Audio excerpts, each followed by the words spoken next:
যেমন পুলিশ তথ্য প্রমাণ লোপাটে যুক্ত, তেমন সিবিআইও তথ্য প্রমাণ লোপাটে যুক্ত।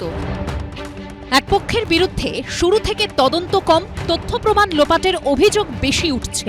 আরেক পক্ষের বিরুদ্ধে কলকাতা পুলিশের তদন্তের ফাঁকফোকর ধরার পরিবর্তে কার্যত সেই রাস্তাতেই হেঁটে তদন্তকে সঠিক পরিণতি অবধি পৌঁছে দিতে ব্যর্থ হওয়ার অভিযোগ উঠেছে।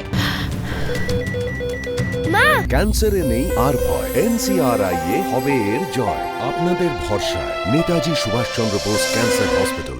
এই দুই পক্ষ অর্থাৎ রাজ্য সরকার এবং সিবিআই এবার একে একে সঞ্জয় রায়ের ফাঁসির দাবিতে কলকাতা হাইকোর্টের দ্বারস্থ। শুক্রবার বিচারপতি দেবাংশু বসাকের বেঞ্চে মামলা দায়ের করল সিবিআই। সোমবার দুপক্ষের আবেদনের প্রেক্ষিতেই শুনানি হওয়ার কথা। যেটা প্রাতিষ্ঠানিক খুন এবং রাজ্য সরকার সমস্ত তথ্য প্রমাণকে অত্যন্ত সততার সঙ্গে লোপাট করে দেবার পরই সিবিআই এই তদন্তে অংশগ্রহণ করে। সিবিআই এর সাপ্লিমেন্টারি চার্জশিট দেওয়া বাকি। সুতরাং একজনের ফাঁসি হয়ে যাওয়ার অর্থ এই নয় যে তদন্তটা শেষ হয়ে যাবে। মানুষের আদালতের উপর ভরসা আছে, আমাদেরও আস্থা আছে।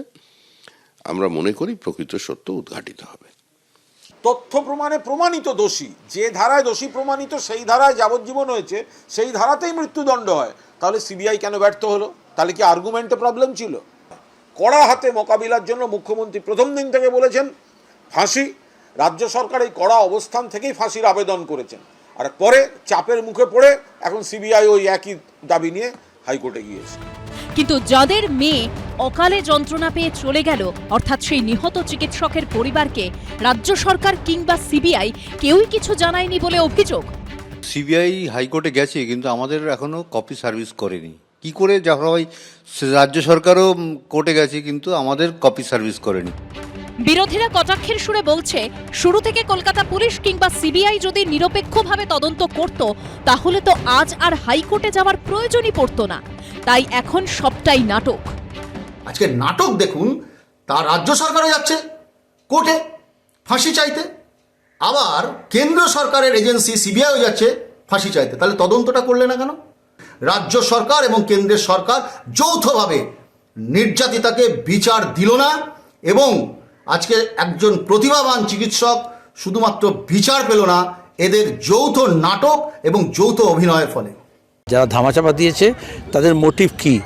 এখন একটা সঞ্জয়কে বাঁচানোর জন্য তো গোটা রাজ্য সরকার, স্বাস্থ্য দপ্তর, পুলিশ কমিশনার সবাই নেমে পড়েনি।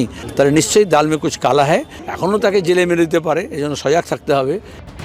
নিম্ন আদালতের পর এবার হাইকোর্টের নতুন লড়াই। সুবিচার পাবে নিহত চিকিৎসক, নাকি ছায়াযুদ্ধের শিকার হবে তদন্ত? সৌভিক মজুমদার, ব্রতদীপ ভট্টাচার্য ও মলয় চক্রবর্তীর রিপোর্ট, এবিপি আনন্দ।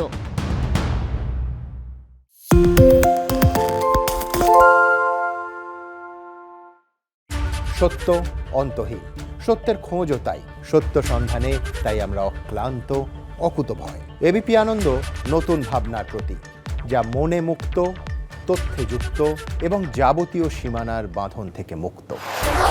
সীমা না শব্দটির মধ্যে লুকিয়ে আছে মানা শব্দটি, যেন চোখ রাঙানি এক অদৃশ্য বেড়াজাল, যা আটকে রাখে আমাদের এক ছোট্ট গণ্ডির মধ্যে। একমাত্র সঠিক খবরই গড়ে তুলবে এক মুক্ত সমাজ। সেই জগৎ গড়ার লক্ষ্যে কোনো সীমানার ঠুকুটি আমরা মানব না। এবিপি আনন্দ এগিয়ে থাকে, এগিয়ে রাখে।